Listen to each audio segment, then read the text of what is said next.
Hello. Hello, friends.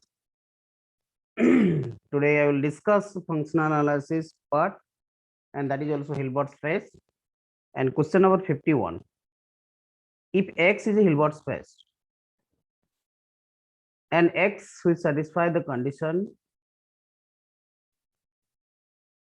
X alpha, where alpha belongs to A, is an orthonormal set in X, and X belongs to capital X, then less than equal to norm X square is Bessel's inequality, Cauchy-Squarge inequality, Parseval's formula, none of these. Which one is true?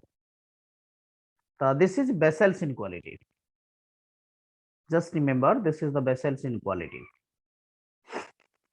Question number 52. Let X is a Hilbert space and S is equal to X alpha, where alpha belongs to A, as an orthonormal set in X, then S is a basis if it is a complete in X, if it is not complete in X, if it is compact in X, none of these. The answer is if it is a complete in X. If it is complete in X. Question number 53.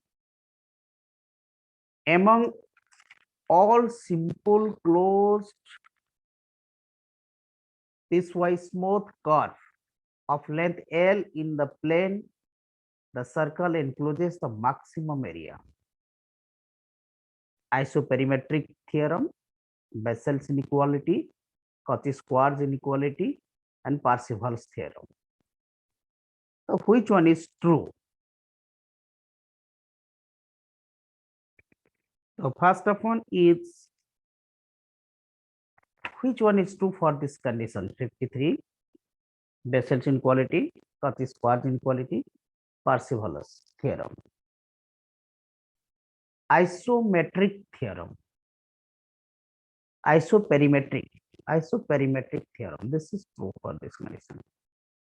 So among all simple closed piecewise smooth curve of length L in the plane, the circle encloses the maximum area is isoperimetric theorem. Next question 54.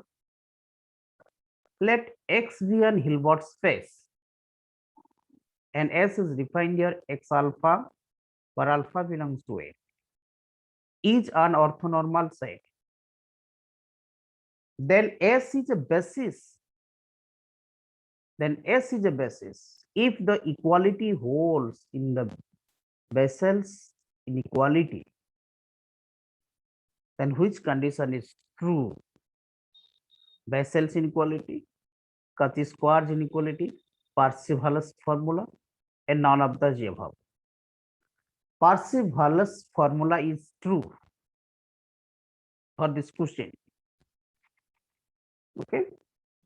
The next, a necessary and sufficient condition for x1, x2, xn to be linearly independent is that Gram determined G is not equal to 0, Gram determined G is not equal to 0, and Gram determined G is greater than 0, Gram determined G less than 0, Gram determined equal to 0. So which condition is true? That is a necessary condition and sufficient condition also. So Gram determined G is not equal to 0. From we have look out the definition of Gram determined G, we can find the necessary and sufficient condition for x1, x2, xn to be linearly independent is that Gram determinant G is not equal to 0. Then question number 56. A necessary and sufficient condition for the set. Necessary and sufficient condition for the set T1n, T2n, T3n, that 1. Then n1 less than equal to n1 less than equal to n2, that to be complete in L2 is that I is equal to 1 to n, 1 by ni tends to infinity. That is the Morse theorem. See, this is the Morse theorem. Okay.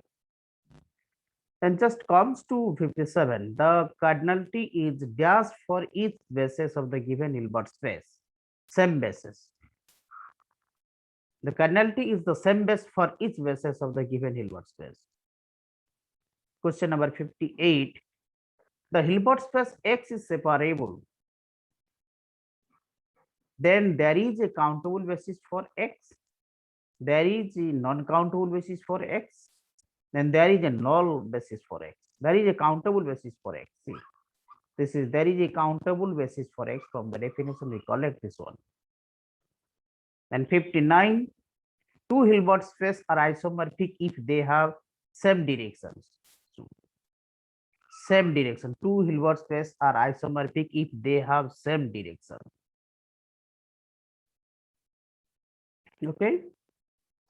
Then 60. There is a countable basis for X. Then the Hilbert space is separable. The Hilbert space is not separable. The Hilbert space is null. None of these. Then Hilbert space is separable. This question is true. The Hilbert space is separable. Okay. So for this class, what today we have discussed all the 10 questions for the functional analysis or which belongs to the Hilbert space. Okay. So thank you. Next फिर हम 61 से 70 तक continue करेंगे for the functional analysis to complete this topic. Okay, thank you.